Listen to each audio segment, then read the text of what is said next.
యెహోవా నా పక్షమున కార్యము సఫలము చేయును. 138వ కీర్తన 8వ వచనం. శ్రమలు పడటంలో దైవ సంబంధమైన టీవీ వింతైన అలౌకిక శక్తి ఉన్నాయి. ఇది మానవ మేధస్సుకు అందదు.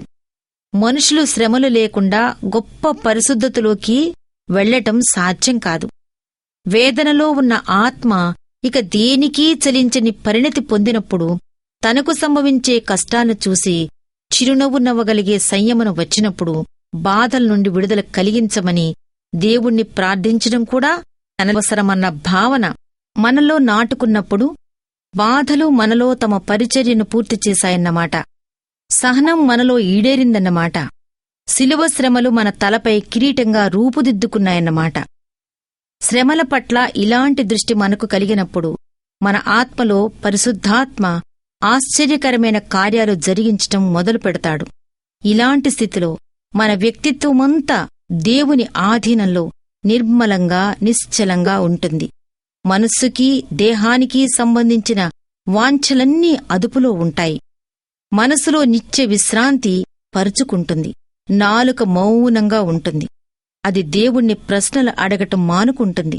దేవా, నన్నెందుకు వదిలేశావు అని కేకలు వెయ్యదు. మనస్సు గాలిమేడలు కట్టటం విరమించుకుంటుంది. పనికి మాలిన తలంపులను విసర్జిస్తుంది. జ్ఞానం సాధువవుతుంది. కోరికలు అదుపులోనికి వస్తాయి. ఎందుకంటే దేవుని చిత్తాన్ని నెరవేర్చడం తప్ప వేరే కోరికలేమీ మనకు ఉండవు. అన్ని విషయవాంఛలు నశిస్తాయి. మనస్సును ఏదీ కదిలించలేదు, ఏదీ గాయపరచలేదు, ఏదీ అడ్డగించలేదు. ఎందుకంటే పరిస్థితులు ఎలాంటివైనా మనసు దేవుణ్ణే కోరుకుంటుంది. దేవుడే ఈ విశాల విశ్వంలో సర్వాధికారిగా ఉన్నాడు.